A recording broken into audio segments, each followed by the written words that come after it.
Hello, everyone. So I'm sorry that I've been away for the last couple of days. I've been busy with school as well as doing research stuff for the channel, and so yeah.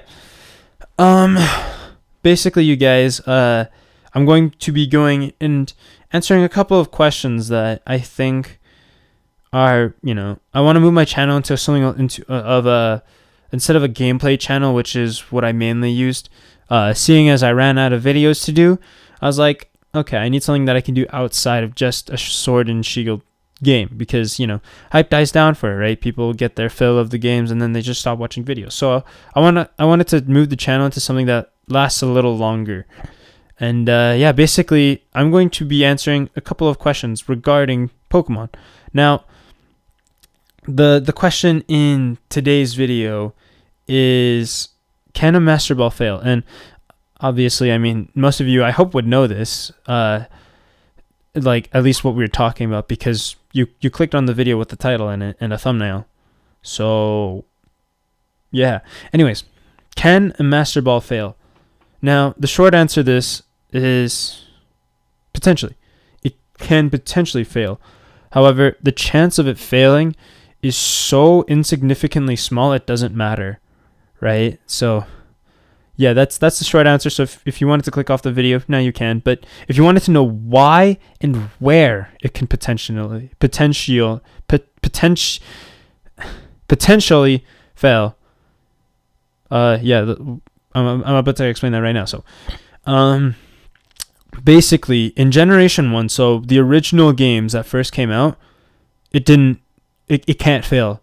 Why? Because when you throw a Pokeball in Pokemon to catch it, within the games that is, the game enters a formula. And this formula, it's not actually known to us what it is for Gen 1, but we do know that it actually will bypass that formula entirely. So you're guaranteed to catch it. Now, Gen 2, and I will actually have the formula right up here for you guys on the screen, maybe, if I remember. For Gen 2, you have this nice formula where A equals max, and max is broken up so and so. Basically, I'm not going to go through the formula, but it's like, yeah, it's HP is it's max HP, it's current HP. Rate is, I think it was the catch rate of the Pokemon specifically. And again, it's divided by its max HP. Excuse me. Whew. And then plus bonus. Now, basically, the way that this is guaranteed to catch is if A equals 255 specifically.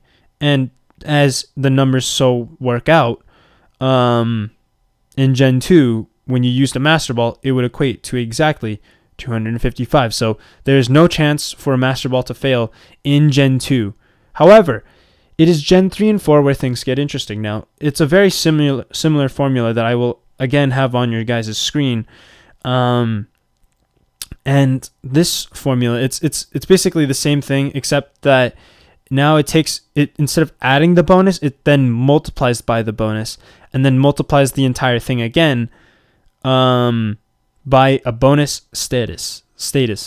I'm saying words weird today. So yeah, it's basically like this is where conditional, like status conditions, affect Pokemon in the way that you catch them. Like if it's paralyzed, it gives a certain amount of bonus. If it's frozen, it gives a certain amount. If it's poisoned, it gives a certain amount. If it's sleeping, it gives a certain amount.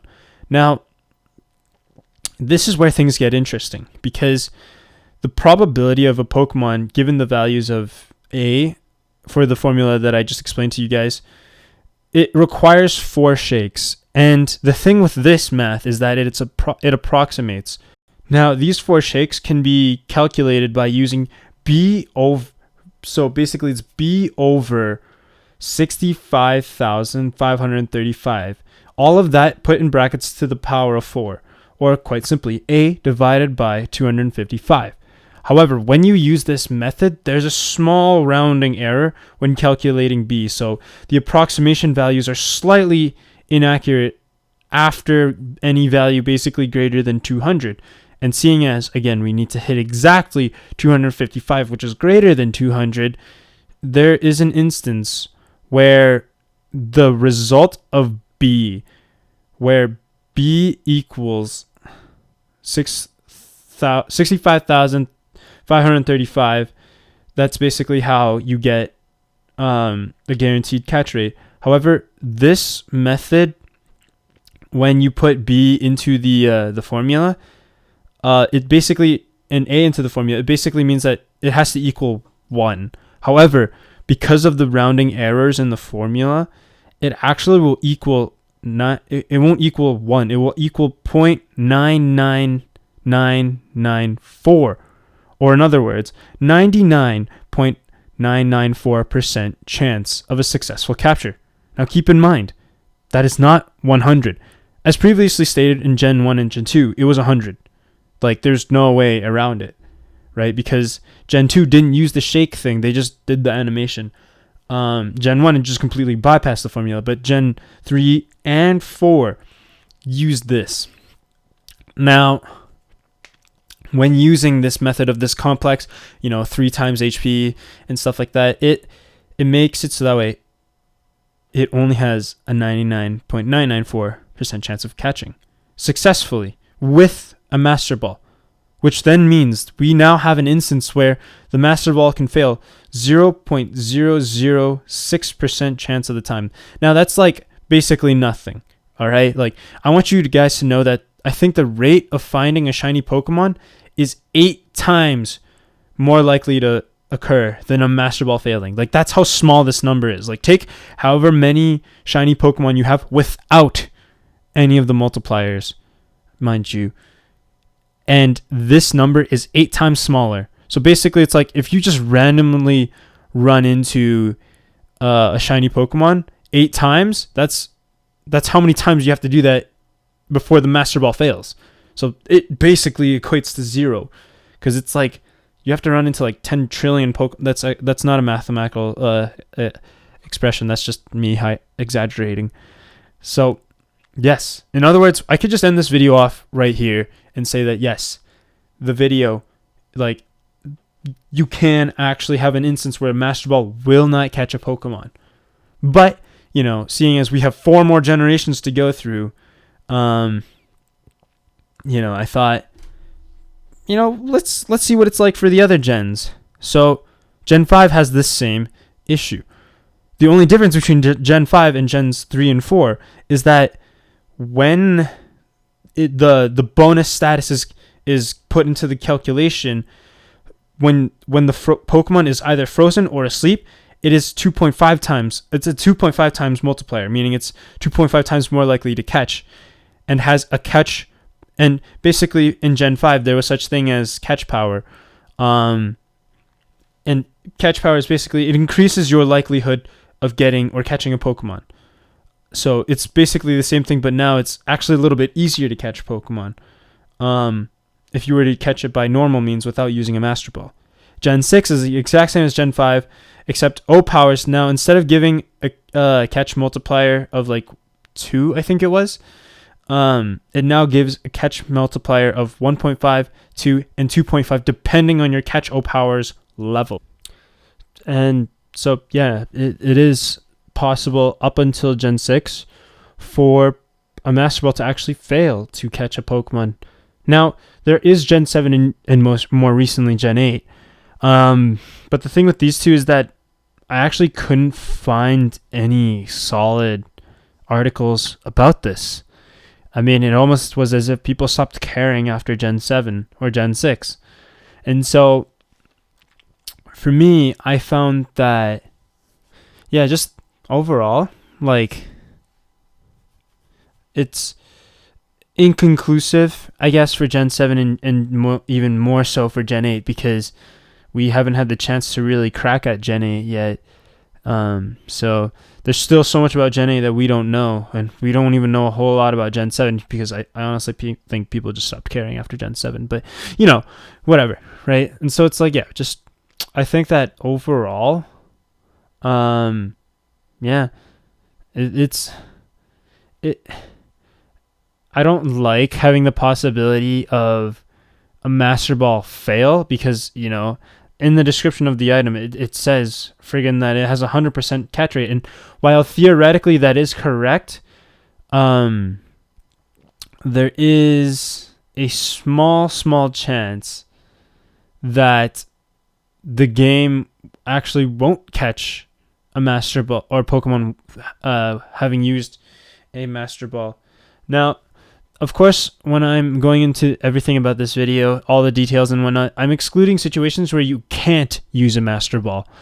As in, like, you have to be able to throw the Master Ball out and actually have it, you know, do the shaky shake, you know? Like, for example, you can't throw...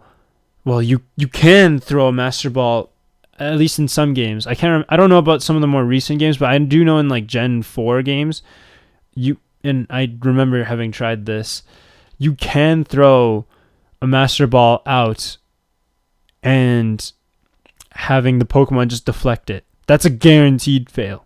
But obviously, the video is no fun if I explained it like that, right?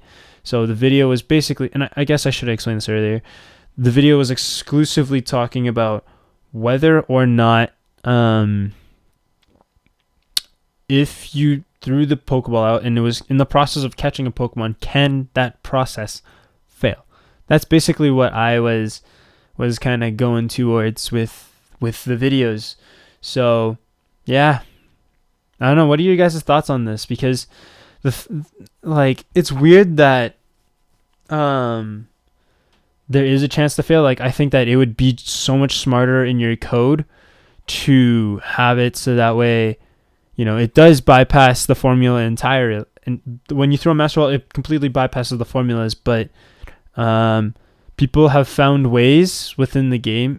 I think that, well, I'm not going to say that people have, but I think that theoretically speaking, it is actually possible to use a Pokeball and have it bypass that formula. So I can see why they included the little shake check, which is where the chance for failure comes from in a Master Ball. But and it's like, oh well, why don't you have more accurate thingy? Well, the thing is, there's a physical limitation to the memory, which is basically how much information the games can store in terms of like values and whatnot and catch rates and stuff like that. There's a limit to how much it can take in, so it's not going to be 100% accurate. So there is going to be a point where it has to kind of cut off or round because it can't give you that exact number. So yeah, anyways, thank you guys so much for watching this video. If you guys enjoyed the video or found it at all helpful, please be sure to give me a thumbs up. Also, if you didn't find it all that much helpful, maybe in the comment section below, ask questions. You know, what didn't make sense to you so I can maybe clarify it a little bit more. And I guess just like any other questions that you might have that you want me to answer on this channel, by all means, put them in the description below, or, you know, provide any feedback on this video, or whatever it is that you want to put in the description, in the comment section below. You know, let me know whatever it is, and I'd be more than willing to hear it. I actually kind of prefer that you guys tell me what I'm doing right and doing wrong. As well as if I misspeak anything in the videos, please feel free to correct me. I don't know if you guys noticed, but I tend to misspeak a lot in my videos because I talk a little bit faster than I normally do. Mainly that I'm trying to cram all this information in for you guys, and it's like really hard to do in like 15 minutes. So yeah, anyways, thank you guys so much for watching. Please like the video if you enjoyed it, subscribe to the channel, and I'm just gonna I give up on talking. Anyways, enjoy, have a good rest of your day, you guys. See you guys later in the next video. Peace.